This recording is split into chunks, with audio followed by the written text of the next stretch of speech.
Para sus demás compañeros, bienvenidos y buena tarde.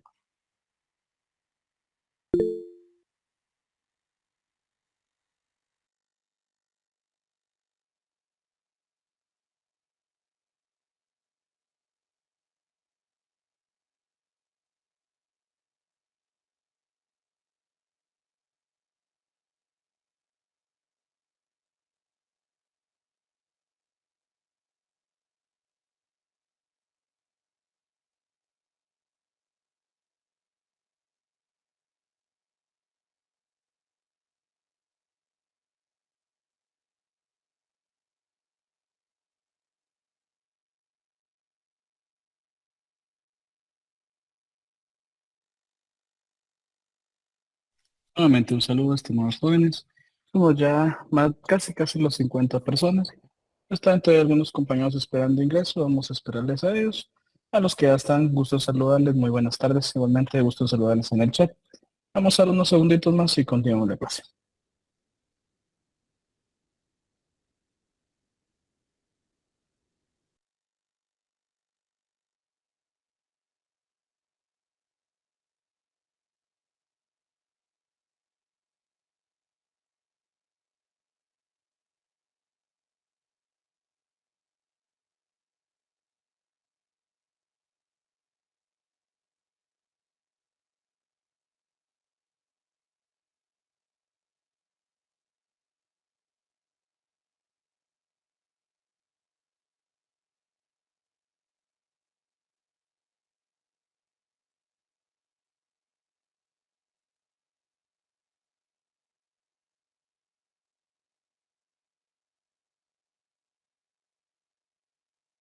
Bueno, muy buena tarde a todos, estimados jóvenes. He dado el tiempo prudencial para que todos ingresen sin ningún inconveniente y en tal sentido, respetando la puntualidad de los que ya están presentes, voy a dar inicio. Vean qué gusto nuevamente saludarles, estimados jóvenes. Solo les hago un pequeño recordatorio. En esta semana, precisamente, se va a realizar el examen de segunda recuperación de Introducción al Derecho 1. Entonces, para los que ya están asignados al examen, solo les recuerdo, si en dado caso hubiera alguien de esta sección, que el contenido es todo el contenido del curso de Introducción al Derecho 1 y van a ser 30 preguntas, ¿verdad? En ese caso, para los que vayan todavía a recuperar en segunda oportunidad. Y entiéndase también que esta ya es la última oportunidad y si en dado caso no sacaron los puntos necesarios para tener ya ganada la clase de Introducción al Derecho 1, únicamente, como se los indiqué al inicio, pueden realizar zona de Introducción al Derecho 2 y de Derecho Romano, porque son dos clases fundantes para estos cursos, ¿verdad? Entonces, únicamente pueden hacer zona, como se los mencioné la última vez, pueden hacer zona no importando la cantidad de puntos que sean, ¿verdad? En este caso, recordemos que la zona se junta entre primero y segundo parcial, son en total 70 puntos. Siempre me han preguntado, ¿verdad?, de qué sucedería si ya tengo con zona ganada la clase. Entiéndase que hacen 61 o más. Simple y sencillamente, si no han ganado introducción al derecho 1, no se realiza un examen final, no hay inconveniente. Con esa zona se realizan el siguiente año los exámenes de primera y segunda recuperación para recuperar la casa. Y como ya tienen ganado con zona, únicamente 1 o 2 puntos nada más para cerrar el requisito esencial que es los 3 exámenes del curso, ¿verdad? Nada más. Igualmente, gusto en saludarles, una muy buena tarde en el chat. Entonces, como les digo, sí, no hay ningún inconveniente, si en dado caso no ganan introducción al derecho 1, de poderse asignar al el otro año. Insisto en ese punto, ¿verdad?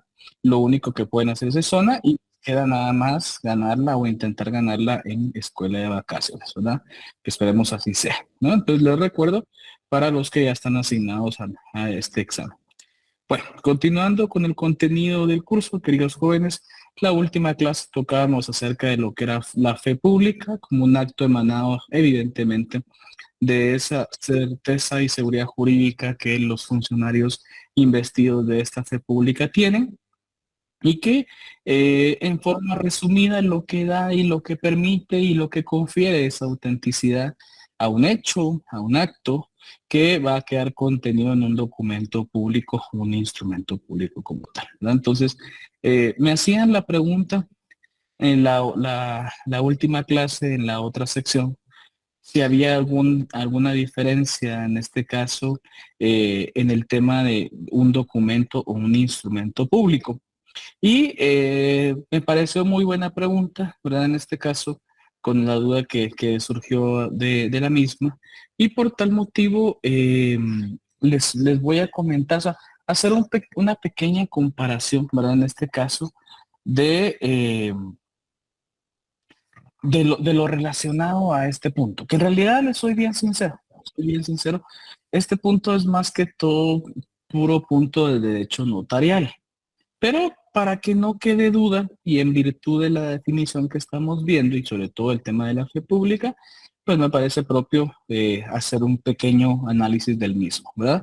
Cuando hablamos de documentos públicos, entiéndase que es el concepto genérico de cualquier tipo de documento que pueda ser, en este caso, de carácter público, en forma sencilla, de administración, visión y de carácter general, ¿verdad? O sea, puede ser, por ejemplo, desde una certificación de nacimiento, por ejemplo, ¿verdad? Hasta poder nosotros analizar también lo que sería un documento de identificación, por ejemplo, no es un documento de identificación, es un documento público.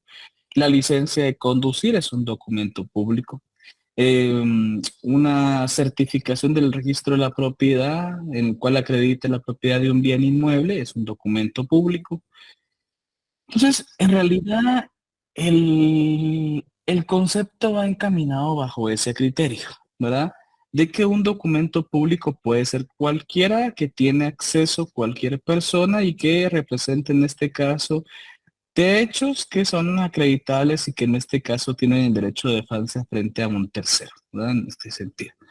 O sea, por ejemplo, sin ir tan lejos, el documento con el cual que les acredita a ustedes tener ya el derecho a estar estudiando en una universidad o una educación superior, es su título de educación diversificada. Es un documento público, ¿verdad? Entonces, cualquiera que son de carácter general son documentos públicos. Ahora bien, los instrumentos públicos en realidad va enfocado según el Código de Notariado, ¿verdad? Artículo 29 y sus requisitos en virtud de aquellos documentos públicos, ¿verdad? O sea, el instrumento público es aquel documento público realizado por un notario y que en tal sentido recaba dentro del mismo un acto jurídico, ¿verdad? Entiéndase una donación, una compra-venta, una hipoteca, una rescisión de contrato, un arrendamiento y así sucesivamente, ¿verdad? Entonces, lo que sucede es que ya el tema de instrumento ya va más específico, no tan general, ¿verdad? Pero en el caso del instrumento, el primer concepto y muchos de los tratadistas de este concepto tienen es que es un documento público. Y entiéndase por qué. Porque puede ser en este caso, va a hacerse valer frente a un tercero y en tal sentido también es de dominio público, aunque evidentemente, ¿verdad? Bajo ese concepto generalmente se da en el ámbito privado, ¿verdad? Pero sigue siendo un documento que lleva aparejada un derecho de defensa que se hace ver y valer frente a un tercero y que en ese sentido regula determinadas situaciones que pueden ser registradas, reguladas o en este caso también analizadas bajo el derecho en forma general, ¿no? Entonces, en resumidas cuentas, un documento público es cualquier tipo de documento y un instrumento público es un documento público realizado por un notario amparado en las leyes del notariado guatemalteco y específicamente cumpliendo los requisitos del artículo 29 del Código Notariado, ¿no? Entonces, hago esta pequeña aclaración porque, como les decía, me pareció muy buena la pregunta, ¿verdad? Muy interesante. Y pues en este caso, yo se los he dicho, ¿verdad? Prefiero que le hagan las preguntas aquí en clase. Fue de otra sección, pero recabo en este caso la pregunta para esta sección y hago esa pequeña aclaración porque tienen toda la razón. Me decía la persona que la hizo, ¿verdad? En este caso entendía la definición que estábamos viendo, pero pues ¿cuál era la diferencia entre un documento público y un instrumento público? Por eso es que pues platico un poco sobre ello. Mientras ingresaban sus demás compañeros que espero ya estén presentes, ya tenemos una cantidad para continuar en este caso. Otro, como les digo, estábamos viendo en este caso las últimas clases acerca de las distintos tipos de fe pública. Yo insisto y me enfoco en gran medida en el tema de la fe pública notarial, ¿no? Eh, es una, es una de las grandes ventajas en este caso y privilegios que tenemos dentro de nuestra carrera, eso de conferir validez jurídica, ¿verdad? No cualquiera lo realiza, ¿verdad? No cualquiera tiene esa calidad de, no cualquiera tiene en este caso esa investidura para hacerlo, ¿no? Únicamente los notarios y en tal sentido, pues, en forma sencilla, pues aquel profesional del derecho bajo nuestro notariado latino, una que ha continuado todo este proceso de formación académica y que ha culminado con éxito, pues, la misma. Luego de ello veíamos también las distintas clases, si ustedes recuerdan, queridos jóvenes, veíamos lo que era la judicial, específicamente en el secretario del juzgado, la administrativa, que puede ser enfocada más que todo en el ámbito del organismo ejecutivo, ¿verdad? Y a aquella persona o personas que tienen la calidad para y la capacidad para certificar y conceder autenticidad a documentos. La legislativa les decía que en forma general todo lo que es el organismo legislativo, ¿verdad? En todo su proceso como tal. Y recordemos por qué. Porque cuando veíamos el semestre pasado al organismo legislativo, analizábamos en gran medida que el eje central de su funcionamiento es la creación de la ley, ¿verdad? Entonces, por ello es que tenemos el procedimiento legislativo como parte fundamental del estudio del organismo legislativo y que en ese sentido es su razón de ser, ¿verdad? Recordemos que esta división funcional del poder que hubo para desconcentrar el mismo, y la idea era un poder o una entidad que se encargara de administrar, otra de crear las leyes y otra de impartir justicia. Entonces, cada una tiene ya marcado, claro y preciso su determinada forma de actuación, ¿no? Entonces, es muy interesante porque en el ámbito legislativo todos aquellos actos que se realizan siempre van encaminados a conferir seguridad, a conferir certeza, a conferir en este caso autenticidad. Desde, por ejemplo, quitemos el tema de otros procesos adicionales, pero por ejemplo, de la creación de la ley, desde el momento en que se recibe la iniciativa, ¿verdad? Por medio de la dirección legislativa, desde ese momento ya se está creando esa autenticidad, esa certeza, ¿verdad? Sobre todo en ese momento en que se organiza, de ponerle un número, de llevarlo a la agenda del organismo legislativo, de por medio de la Junta Directiva, que hace conocimiento al Pleno del Congreso. Entonces, todos estos actos ya van revestidos de esa seguridad, de esa confianza, ¿verdad? Y por último, la que veíamos, el tema de la registral, yo les decía, siempre y cuando haya un registro público, va a haber una fe pública registral, ¿verdad? Los más claros y comunes, registro nacional de las personas, registro general de la propiedad, el registro fiscal de vehículos y así sucesivamente, ¿verdad? Siempre que hubiera un registro donde va a haber autenticidad, donde va a conferir certeza y seguridad jurídica a los actos, va a haber fe pública registra. Y ahora les comento, en este punto es lo más interesante es que muchos de los, se podría decir, trabajadores, operadores o funcionarios que tienen fe pública registral generalmente son abogados, ¿no? Trabajando evidentemente para la entidad, ¿verdad? Entonces, en realidad, sí, lo que ocurre es que pues, ya no están cumpliendo la función de notario, perdón, sino están en este caso bajo un contrato, una contratación, sirviendo dando su trabajo a la entidad administrativa, pero por la función que cumple, pues en este caso que es autenticar documentos, conferir certeza y seguridad jurídica, no da en este caso esa certeza y seguridad jurídica bajo la fe pública notarial, sino la hace bajo una fe pública registral, ¿verdad? Como un registrador como tal. Bueno, he hablado nuevamente 5, 3, 4 minutos de este punto. No sé si tendrán alguna duda, algo que se quiera que se amplíe, si no continúo a los dos últimos puntos del programa del segundo parcial. ¿Estamos bien? Bueno, continúo entonces.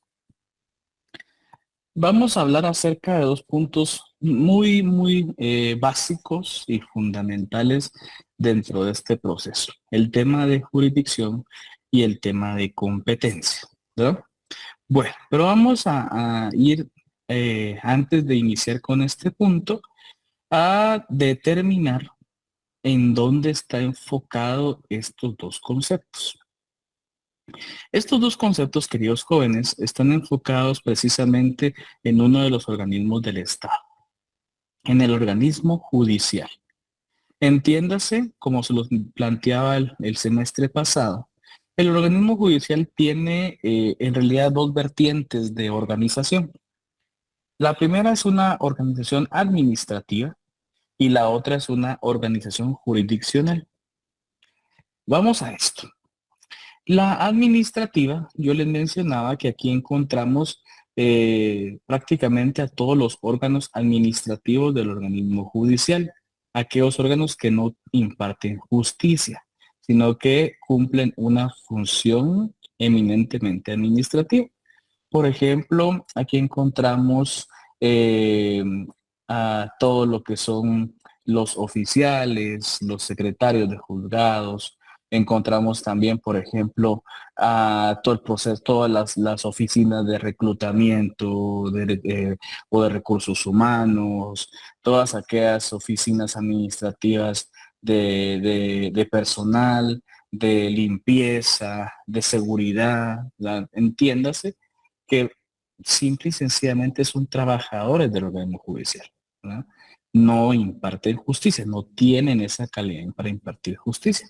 Entonces, en su máxima expresión, su máximo exponente de jerarquía, está establecido en la Corte Suprema de Justicia como ente administrativo de control y administración, ¿verdad?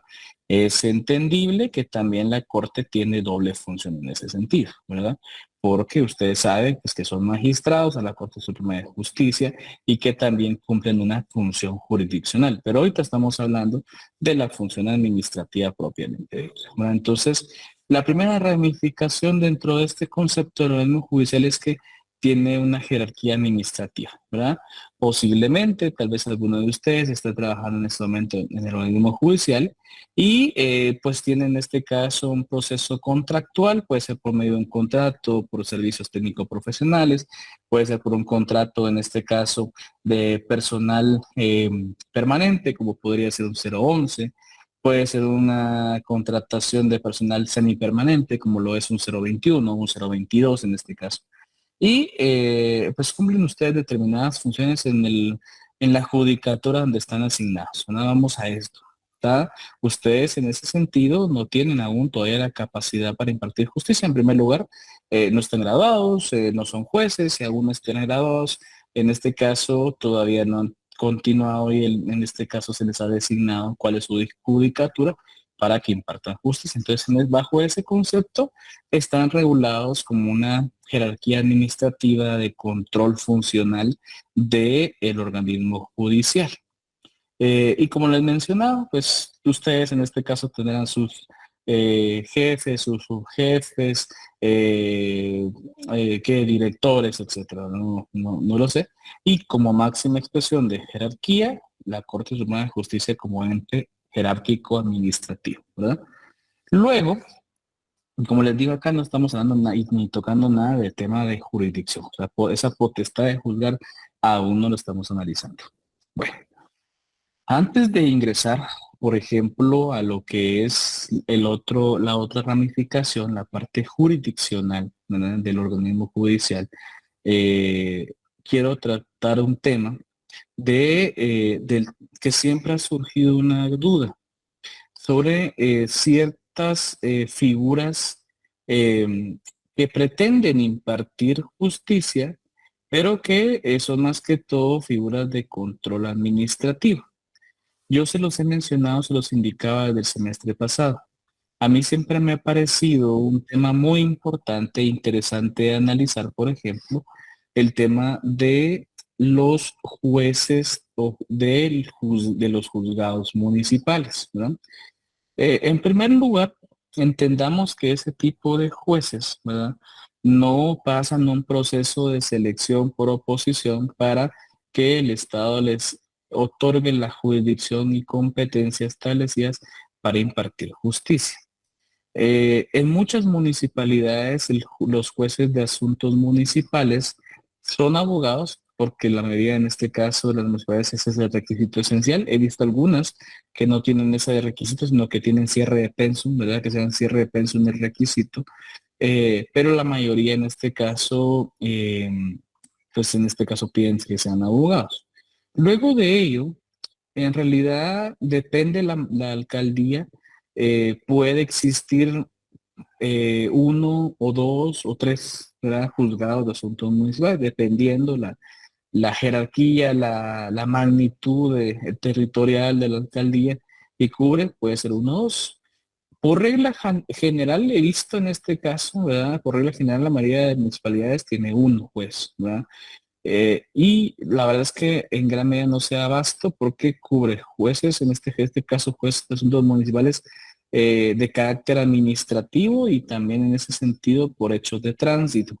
Entonces, la cantidad de expedientes que revisa, que regula, que analiza es excesiva, ¿verdad? Luego encontramos municipalidades que tienen dos juzgados municipales, juzgados municipales de tránsito y juzgado municipal administrativo, ¿verdad? De cualquier aspecto administrativo. Por ejemplo, se preguntarán, bueno, entre el tránsito entendemos por qué razón, pero administrativo, ¿por qué? Por ejemplo, es aquel que coloca las sanciones o las multas respectivas por la infracción del código municipal. Entiéndase, por ejemplo, no solicitar una licencia de construcción, ¿verdad? Por ejemplo. Entonces, bajo ese criterio, la mayoría tienen dos. Hay algunas que tienen hasta tres. La Municipalidad de Guatemala tiene tres juzgados de asuntos municipales, ¿verdad? Pero es por el tamaño del tipo de alcaldía, por el municipio que analiza y la extensión territorial que tiene el mismo departamento perdón, el municipio de Guatemala como tal. Bueno, y les quiero que analicemos este caso. En primer lugar, se sobreentiende que cuando el Estado otorga la potestad de juzgar, una de las primeras premisas que hubo fue la imparcialidad, ¿no? Lo que sucedía cuando había una concentración del poder es que quien impartía justicia no era imparcial, ¿verdad? Estaba muy parcializado en virtud de que él, como si había una concentración del poder, él mismo había creado las leyes y él sabía a su antojo cómo juzgarles, ¿verdad? Entonces, cuando termina la monarquía y se divide en este caso se hace el tema de la división por medio de las funciones del poder y se crea la república. El primer concepto de jurisdicción, y sobre todo en este sentido del poder judicial, fue la imparcialidad. Yo siempre he tenido una percepción de que el juez de asuntos municipales en gran medida no es imparcial. Vamos a analizar, por ejemplo, este caso, ¿verdad? En primer lugar, no ha seguido un proceso de selección porque la verdad es que decirles que los jueces de asuntos municipales siguen un proceso de selección es una mentira, ¿no? Sería el que lo mencione en el juzgado de asuntos municipales, que sigue un proceso de selección y que por sus méritos obtuvo el puesto de juez de asuntos municipales, para mí les está mintiendo, soy bien sincero. O sea, es una falacia eso. En realidad, el juez de asuntos municipales son puestos de confianza, por decirlo de esta forma, ¿verdad? Son la mayoría, son abogados, son notarios o son licenciados en ciencias jurídicas, perdón. En realidad tienen los tres títulos, ¿no? El título de licenciado en ciencias jurídicas, perdón, el grado académico y los dos títulos. En gran medida son amigos del alcalde, ¿no? O sea, eso es de decirlo, ¿verdad? O muy cercanos a la cúpula que llegó de política que llegó al poder en la alcaldía, ¿no? O sea, eh, es, no tendría en este caso de otra forma más que explicarlo que bajo ese criterio, ¿verdad? Entonces, en primer lugar, no ha seguido un proceso por oposición. Es más, les digo, o sea, si yo siempre he intentado analizar si, por ejemplo, este puesto sale en algún momento, en algún periódico, donde saquen a una oposición a este puesto, ¿verdad? Y no, realmente nunca he observado que haya un ofrecimiento de empleo del juez de asuntos municipales. Es más, eh, como son cargos de confianza, nunca se otorga una plaza permanente, entiéndase una plaza 011, sino son contratos, en este caso, temporales. En algunas municipalidades lo hacen con con un 189, con una prestación de servicios profesionales, en otras municipalidades lo hacen con un 021, en otras lo hacen con un 022, solo están renovando el nombramiento. Entonces, bajo ese criterio, el primer elemento de la selección no directa, ¿verdad? En este sentido, que sí se hace, por ejemplo, en el órgano judicial, porque ahí de hacer constar, ¿verdad? Que para ingresar al órgano judicial, por ejemplo, como jueces de paz, debemos en este caso inicialmente seguir el proceso de la carrera judicial, obtener las mejores notas y luego someterse a los exámenes técnicos y profesionales para poderlo obtener en este caso un certificado que le dé la posibilidad a uno de ser juez. Ese tipo de criterio no existe en un juez de asuntos municipales, ¿verdad? Realmente es un cargo de confianza que se da por cercanía con el alcalde o por cercanía con el partido político que llevó al alcalde a la alcaldía, ¿no? Entonces, primer criterio, ¿verdad? Para analizar esa imparcialidad, vamos a esto, no se da. Segundo, es que la justicia siempre menciona que debe ser en este caso imparcial, ¿verdad? Por eso es que ustedes ven que la dama de la justicia, en este caso su representación siempre está con los ojos tapados, porque no ve condición física, no ve condición económica, no ve si es hombre o mujer, simple y sencillamente analiza el acto, el suceso y lo establece en relación a a determinadas leyes, normas jurídicas vigentes y sobre eso se emite la sentencia, ¿verdad? Entonces vamos a esto. Eh, Entendiendo bajo ese criterio que evidentemente los jueces cumplen no solo el proceso de impartir justicia, sino también es un trabajo, ¿verdad? Ganan dinero por realizar su trabajo.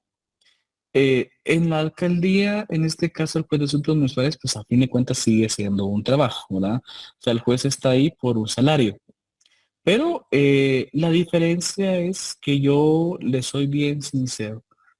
No, no he encontrado, o al menos no he, por ejemplo, estado frente a un juez que su criterio sea muy imparcial, que digamos.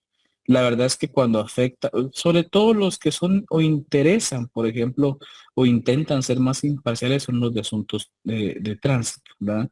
Los de asuntos administrativos realmente están bien parcializados, porque en este caso son distintos tipos de procesos en contra de los usuarios de la municipalidad, en contra de un vecino, etcétera, ¿verdad? Entonces, cuando uno intenta realizar un proceso municipal bajo este criterio, la verdad es que las resoluciones generalmente van enfocadas en beneficiar a la municipalidad, ¿verdad? O sea, aunque se le demuestre, ¿verdad? Simple y sencillamente no aceptan ese criterio. Y les digo, miren, hace algunos años, por ejemplo, no sé si se los comenté, pues se los vuelvo a comentar para que me entiendan. Estábamos siguiendo un proceso, por ejemplo, de un señor que tenía un car wash. El señor viene y pues los vecinos estaban molestos con él y colocan una denuncia y viene en este caso la Policía Nacional de Tránsito junto con un delegado de la municipalidad y le clausuran provisionalmente su negocio. El negocio lo tenía en el garage de su casa, por decirlo de esta forma, ¿verdad? Y le ponen clausura provisional. Él ya había solicitado el derecho de uso y él había pagado los arbitrios municipales correspondientes y no tenía ningún inconveniente sobre ello, ¿verdad? Es más, la notificación de clausura de provisional iba a nombre de una persona que ya está fallecida y del taller, ¿entiendes? Vamos a ver esto. Lo que sucede es que ellos de seguro buscando en sus registros municipales y encontraron el nombre del propietario de la casa. Porque, pues en este caso, como la denuncia fue algo anónima, pues para poder notificar claro y preciso el nombre, pues simplemente no pudieron darlo los que hicieron la denuncia. Entonces se busca, me imagino, así lo han hecho en los registros municipales, encuentran el nombre del propietario y a él le notifica. Cuando llega la notificación, la persona que era en este caso el dueño del car wash, que era el hijo del señor, le hace ver a la persona que estaba notificando que pues la persona que le quiere notificar simple y sencillamente ya falleció, tenía como 6 años de haber fallecido, entonces que no le podía recibir la notificación. Entonces se le ocurre al notificador que como llevaba dos notificaciones, una a nombre del señor, del fallecido, y a una nombre, y miren, de verdad es que a veces son barbaridades los que uno a veces analiza y ve. Iba una notificación a nombre del nombre del car wash, ¿verdad? El car wash se llama el autolimpio. Y entonces la notificación iba a nombre de car wash el autolimpio. En primer lugar, ese es un nombre comercial que ni siquiera, o sea, el car wash ni siquiera era una empresa formal, porque, o sea, ni siquiera patentes de empresa tenía. O sea, compró su máquina, sus dos máquinas, su aspiradora, su lavadora y pone su car wash, ¿no? O sea, ni siquiera pagaba sus impuestos, por decirlo para hablar de siguientes. Eh, en primer lugar, ¿cómo le van a intentar notificar al car wash? Es imposible, eso no es una persona. O sea, las notificaciones son personales. Hemos visto quiénes son personas en esta clase, ¿verdad? La persona individual y la persona jurídica. Ahí no había persona jurídica. Pero bueno, se inventan que le notifican al taller y que les tiene que recibir. Bueno, el señor llega con nosotros y pues leemos las barbaridades que habían notificado.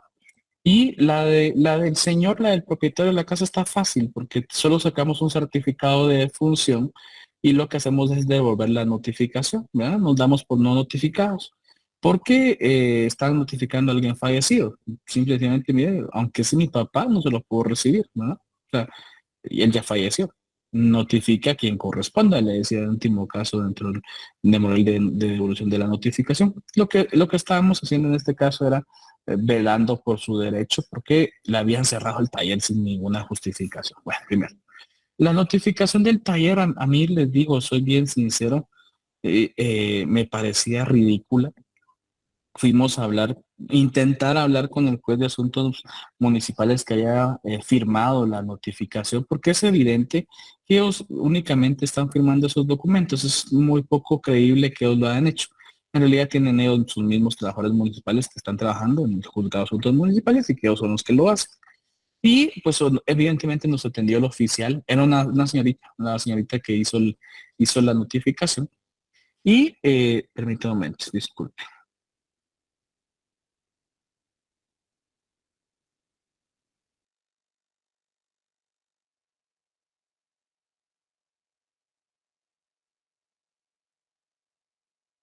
Disculpen, no sé qué pasó aquí. Bueno, como les decía, pues íbamos a devolver la notificación del tema de que haya notificado al car wash, pero como hasta para, de veras, cuando uno está haciendo la devolución de la notificación, hasta nos parecía burdo, absurdo responder de esa forma.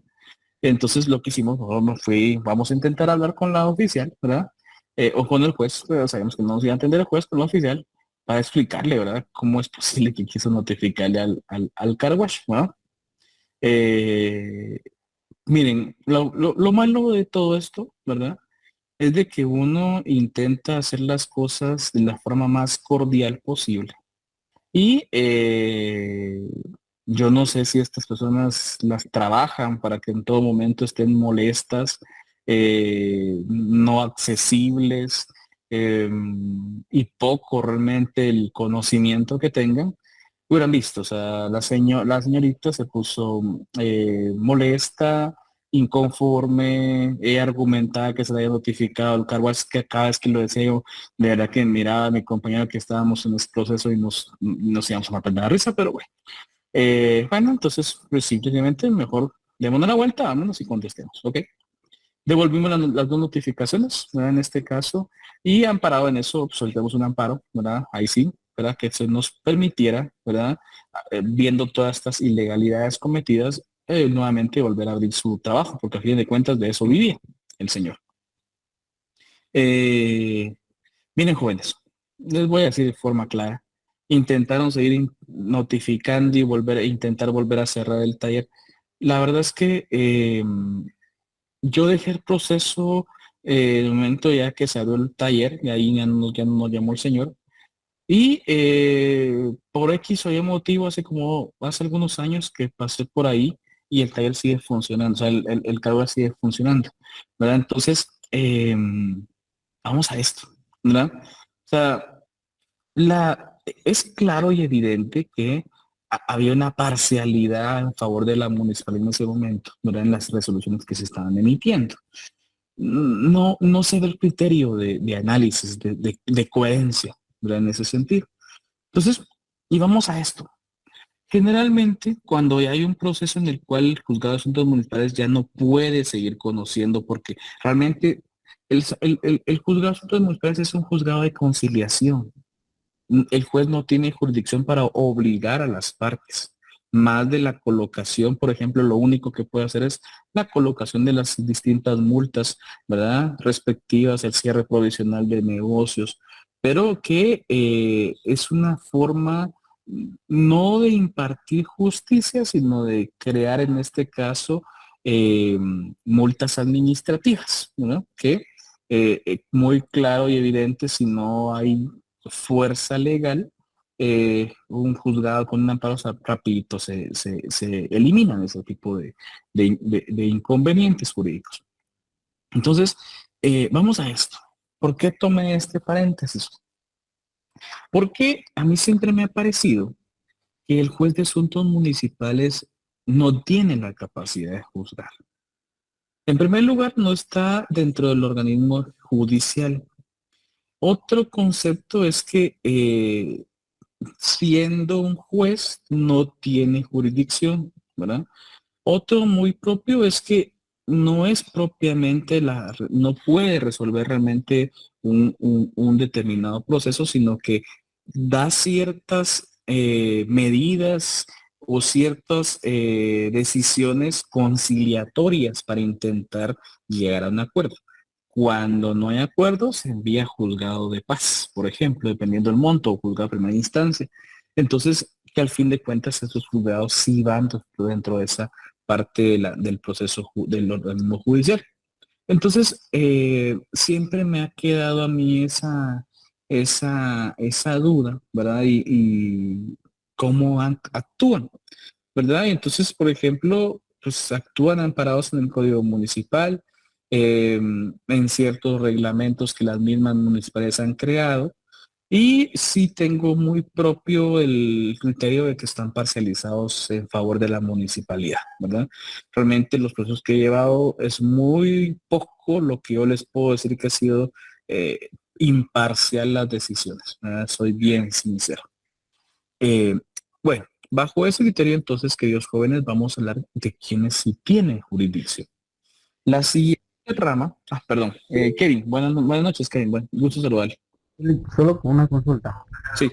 Al momento de hablar, que hablamos eh, de leyes municipales o acuerdos municipales, ¿no se vuelven inconstitucionales al momento de contradecir a ley de la Constitución? No, no, no, no. No, la verdad es que yo he visto, por ejemplo, en algunos cuando surgían al inicio de estos juzgados municipales, se intentó declarar algunos de carácter o solicitar, por ejemplo, en este caso, que actúan de carácter inconstitucional, pero lo que ocurre es que sí están amparados en el Código Municipal, entonces sí respetan la ley. Ahora bien, lo que yo insisto es que, por ejemplo, mucho de su actuar en realidad no es imparcial. La verdad es que soy bien sincero. Eh, a pesar de que son bastante parcializados a favor de una de las partes que es la municipalidad, de donde provienen, realmente sí sirven en el ámbito jurídico, ¿verdad? Para resolver de forma más ágil procesos que bajo el ámbito jurisdiccional se tardarían mucho más tiempo, ¿verdad? Por ejemplo, un acuerdo por ejemplo, les digo, miren, el juzgado de asuntos municipales interactúa cuando hay daños a la propiedad municipal, por ejemplo, que hayan chocado dos vehículos y lastimaron, por ejemplo, un bordillo o algo de carácter municipal. Entonces ahí sí actúa, pero actúa para defender y velar por los derechos de los bienes de la municipalidad. El acuerdo entre los dos que chocaron, en realidad eso, si no hay acuerdo, a ellos no les importa y lo mandan con juzgado de paz. Entonces, pero como es un proceso inicial de conciliación, generalmente la gente no es que se asuste, pero intenta conciliar en ese momento, ¿verdad? Algunos que tienen conciencia, conciliar, y entonces eso evita que hay una carga en los determinados juzgados de primera instancia, juzgados de paz, porque ya se solucionó. El juzgado de asuntos municipales, el juez en este caso hace un acta, ¿verdad?, de conciliación, donde menciona todos los acuerdos que han llegado los propietarios de los vehículos y sobre todo en el tema si hay algún daño a la propiedad municipal, nada más, ¿verdad? Entonces, a pesar de que yo insisto que están muy parcializados, sí apoyan en gran medida para evitar tanto proceso que retarde todavía más la carga judicial que los juzgados tienen, ¿verdad? Soy bien sincero en ese sentido. Y Gracias. para ustedes, con gusto, que y una cosa muy importante también, más trabajo para nosotros, ¿verdad? Porque al fin de cuentas, la verdad es que ahí ni siquiera deberíamos interactuar porque realmente es un acuerdo entre partes, lo mismo como las audiencias, en este caso de conciliación, por ejemplo, en el Ministerio de Trabajo, ¿verdad? Donde solo está el trabajador y el patrono, pero lo que sucede es que vamos a esto. O sea, la idea básica de prepararnos y estudiar para tener una carrera profesional es poder en ese sentido, pues, ejercerla. Entonces, muchas personas prefieren que un abogado los acompañe, y les digo, o sea, son audiencias, miren, de verdad que uno intenta, ¿verdad?, velar por los derechos de la persona, ¿verdad?, darle asesoría como tal, pero sabe que al fin de cuentas son conciliaciones. Si no hay conciliación, pues ahí sigue el proceso. Entonces, les digo, se los digo bien sincero, realmente es también trabajo para nosotros, ¿no? Porque cobramos por una audiencia, pues, ¿no? Aunque sepamos muy propio de que generalmente son audiencias de conciliación y que si no hay conciliación el proceso va a continuar, ¿verdad? Gracias. ¿Alguien más? Bueno, continúo. Licenciado, buenas noches. Sí, Una sí, sí. consulta. Daniel, Por diga. ejemplo, yo vivo en Villanueva, pero me mantengo a veces mucho por zona 8 capital. Y Sí. últimamente yo he visto demasiado abuso de la autoridad, por ejemplo, en carros que se los lleva la MUNI. Pero, por ejemplo, la casa no tiene parqueo y el dueño de la casa deja su carro afuera. Un ejemplo, Ujú. ya se llevaron el carro de él una vez y hoy le volvieron a poner otra vez esos papelitos que ponen como aviso que es carro abandonado, pero él vive ahí. Y la persona que trabaja en la municipalidad de la zona 8 vive también en esa área y lo conoce. Entonces ahí lo podemos tomar como abuso de autoridad. Pues tal vez, fíjese, eso es bien sincero, tal vez como abuso de autoridad, no. Lo que sucede es que recordemos que es muy distinto el bien privado que donde el señor vive, por ejemplo, que es su casa, que la calle. La calle es un bien público, ¿verdad? Entonces, eh, este es el error muy común que en este caso muchas personas creen y tienen, creer que el frente de su casa es su parqueo, ¿verdad? Si es una calle municipal, si es una calle pública, en este caso no es su parqueo, ¿verdad? Eso es lo primero. Entendido bajo un criterio de que si es un condominio, el condominio se cierra, o sea, entiéndase que se vende, ¿verdad? Todas las áreas comunes enfrente de su casa, ahí sí es su parqueo, ¿verdad? Porque es área privada. Pero en este caso, la mayoría de colonias, las calles son municipales, las calles son públicas. Entonces, vamos a esto. En realidad, o sea, ahí sí es clara y evidente cuando, por ejemplo, dejan 3, 4 días o se están parqueando ahí, por ejemplo. Y ese es uno de los criterios de regularización que tienen en este caso las distintas municipalidades, ¿verdad? Es muy evidente, siento, insisto, en ese sentido de que hay distintos lugares donde están ahí más pendientes por algún X o Y motivo. Pero ese es un error muy común, creer que la parte de frente de su casa es propiedad privada y es propiedad pública, ¿verdad? Entonces, puede parquearse, si en dado caso no hay línea roja, puede parquearse, pero tampoco dejar el carro por días, por horas en este caso, ¿verdad? Porque lo que sucede es que van a seguir dando estos avisos, ¿verdad? Entonces, si donde él vive tiene capacidad de hacer un parqueo, es lo más recomendable, ¿verdad?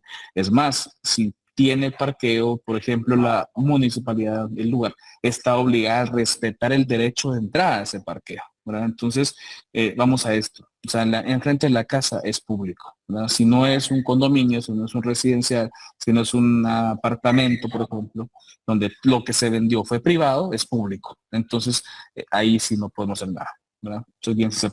Por eso les decía, vean la diferencia, Daniel. Es muy distinto, por ejemplo, con aquellos negocios que están en la vía pública, ¿verdad? Porque, por ejemplo, yo hubiera entendido cuando me llamaban este caso de este car wash, que están lavando los carros en la vía pública, pero él no, él lo tenía en su parqueo, o sea, era privado, ¿verdad? Entonces es muy distinta la vía pública. Ahí sí le soy bien sincero, lo recomendable es que o busque un parqueo, en este caso, donde pagarlo, ¿verdad? Para poder dejar su vehículo, porque lo que va a terminar sucediendo es que como estos tipos de multas ya son reincidentes, cada vez van a aumentar más el valor, ¿verdad? Y tarde o temprano van a terminar recogiendo el vehículo. Gusto Perfecto, saludarle, Selene, licenciado. Muchas gracias. Oye, para servirle. Selene, buenas noches.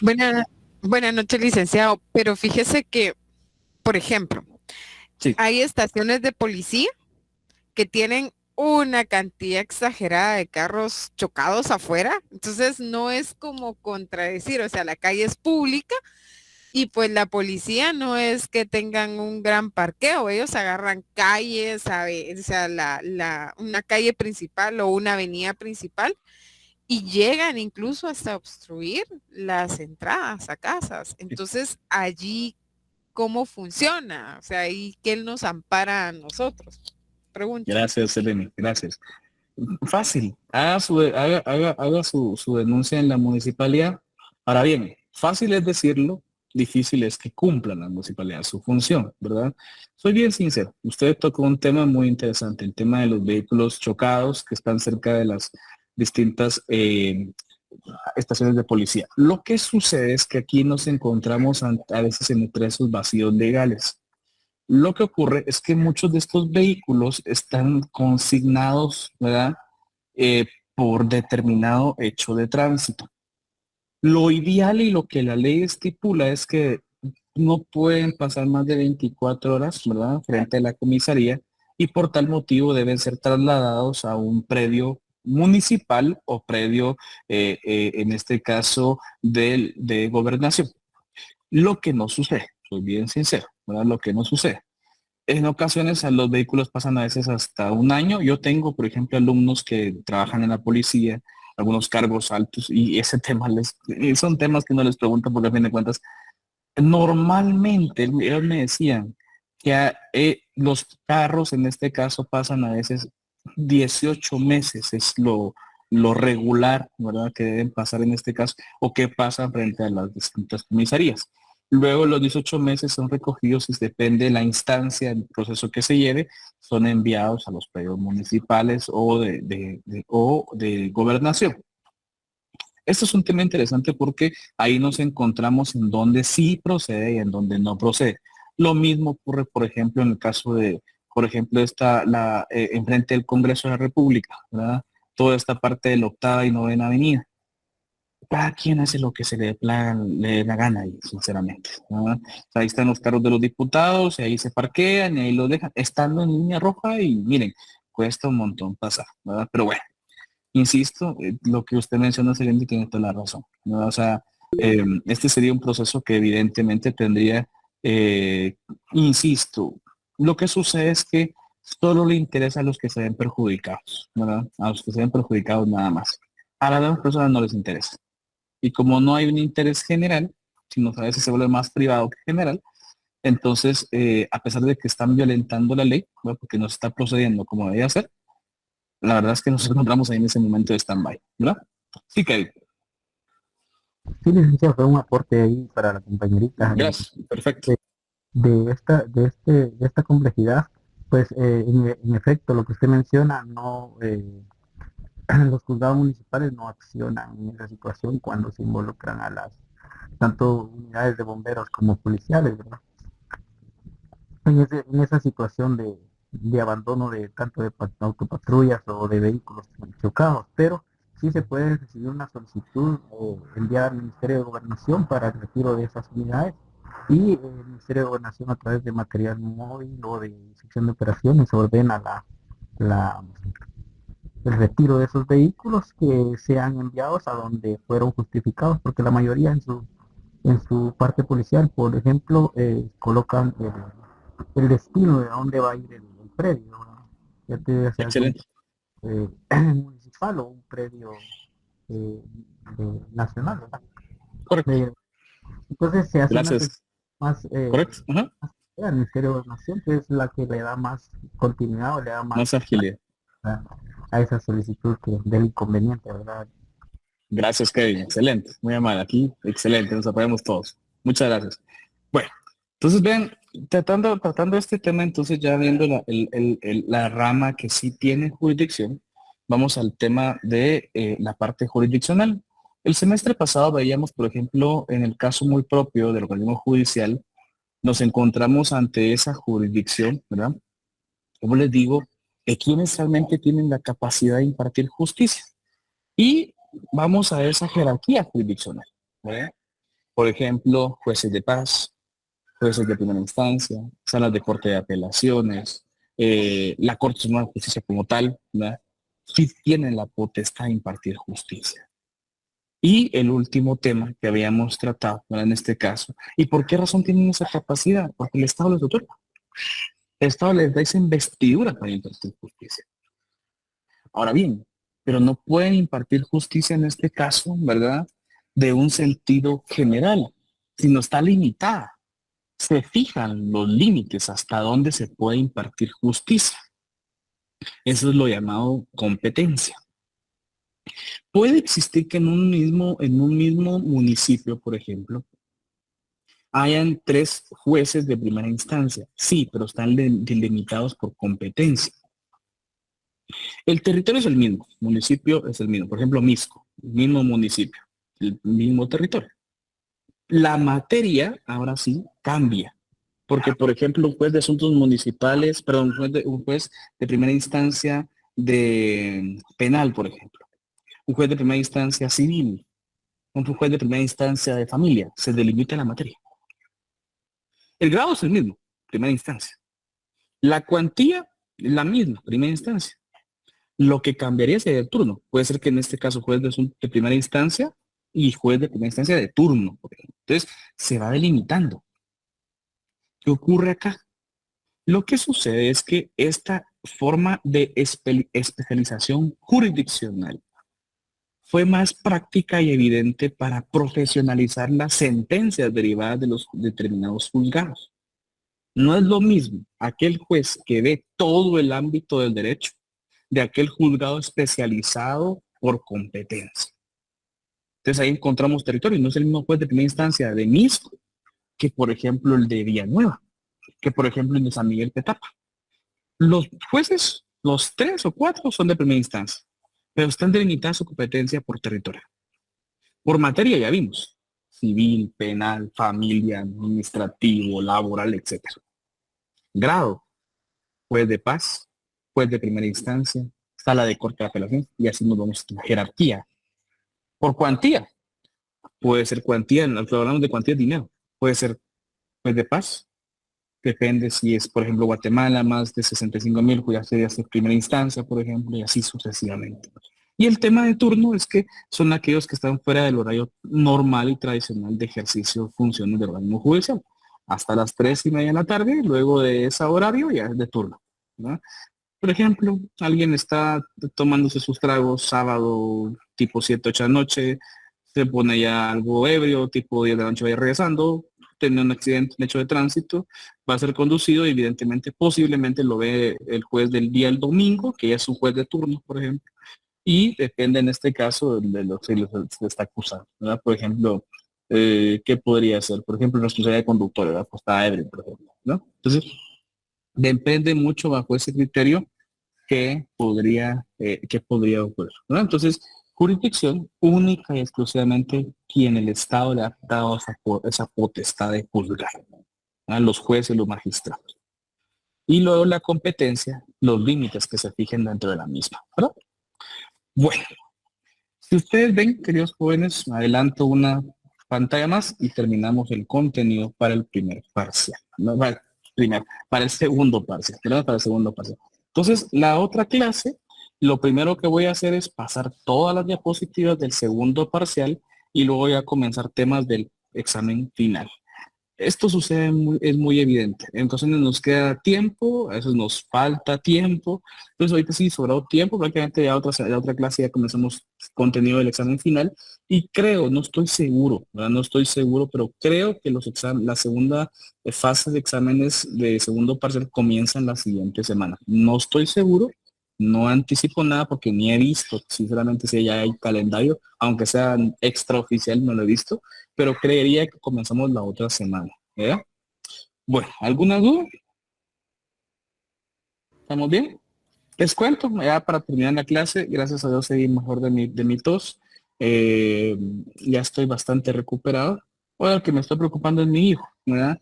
Tiene su tos que no se le quita, pero creo que han sido los cambios de clima que han habido.